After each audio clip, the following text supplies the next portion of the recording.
Hello and welcome to my first attempt at video blogging. I've been blogging, written blogging since about 2005. So while I am very comfortable with probably sharing way too much of my life on the internet with strangers, I'm not incredibly used to having people see and hear me while I do it. So please bear with me while I get used to this medium, and rest assured that I will not do this all the time. I will keep writing anyways.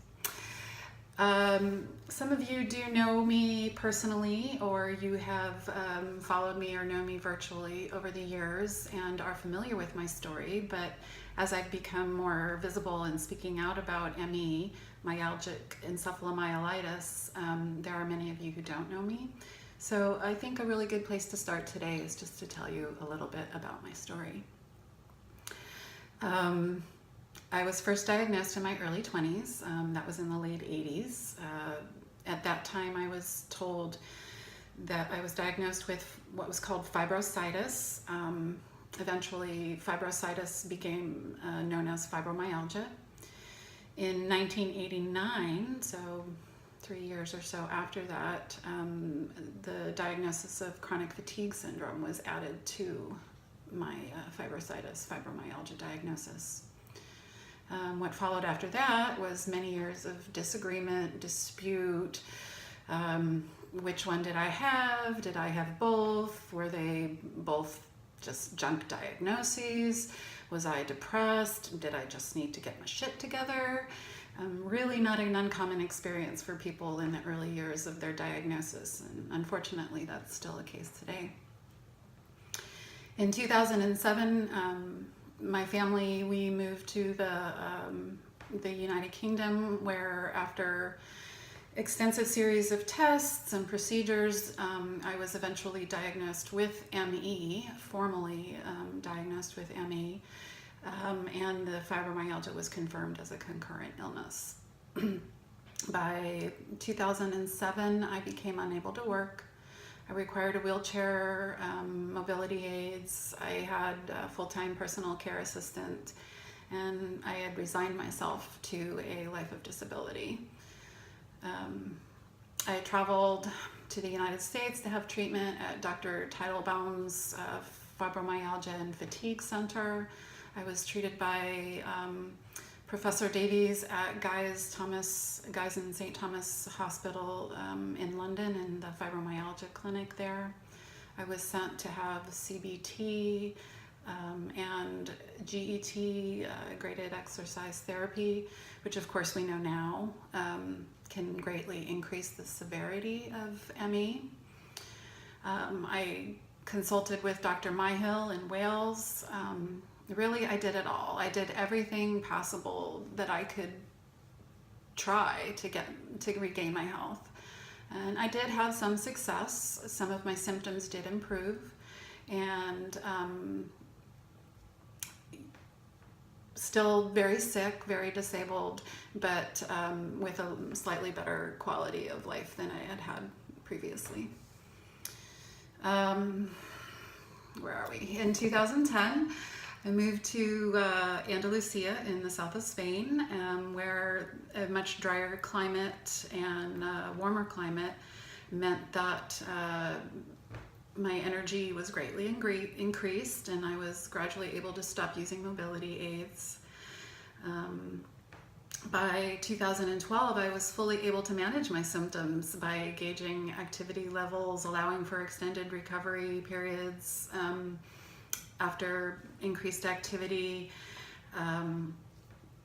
just generally embracing what I called radical downtime, and which was it was when I needed to do nothing, I did nothing, and it worked for me for quite a while.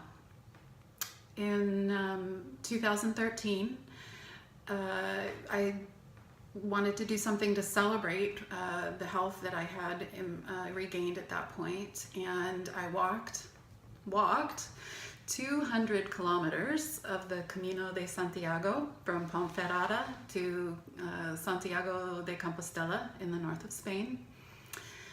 And it was exhilarating, and it led to a really positive and productive next few years of my life. It was indescribable. Since then, I've done things that I thought were forever lost to me, including most recently moving to Vermont and becoming an organic farmer, which is no small feat given that, just a few short years ago, I needed a wheelchair to get around. So really, really happy about that. Very, very grateful. Unfortunately.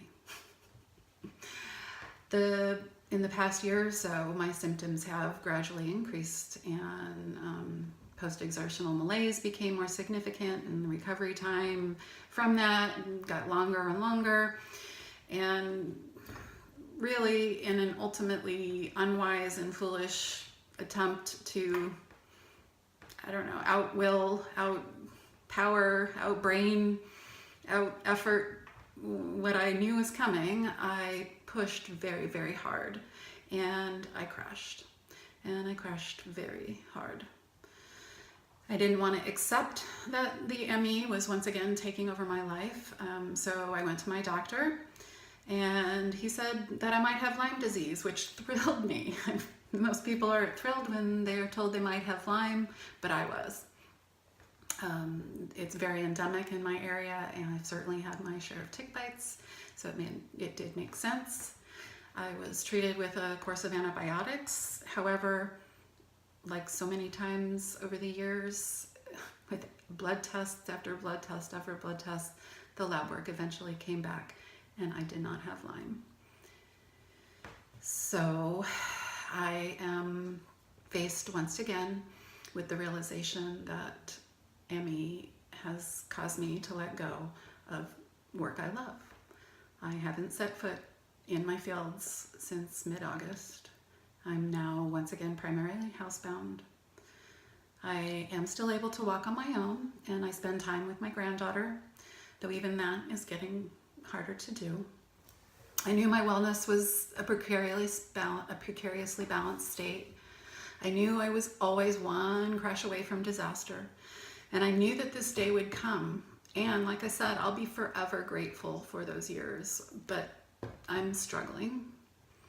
I'm struggling to reconcile with where I am now. I'm feeling pretty lost. And I'm not sure that I have the mettle that's needed to chase this unicorn of adequate, effective, affordable care for ME. My local doctor, who's a kind and caring person, simply doesn't know enough about ME to give me the care I need. More than 30 years have passed since I was first diagnosed, and there are precious few doctors who are able or willing to care for people with myalgic encephalomyelitis. It's time to change this. This is why I've been tweeting like a mad woman. This is why I've resurrected this blog. And this is why I've been on the verge of evangelism about the new documentary Unrest, which, by the way, you can see on iTunes, Amazon, Vimeo, or Google Play. It's time for the millions of people like me who are living under the shadow of this crippling and far too often deadly illness to be seen and to be heard, and to support biomedical research into the cause, the treatment, and a cure for myalgic encephalomyelitis. It is time. Thank you for listening.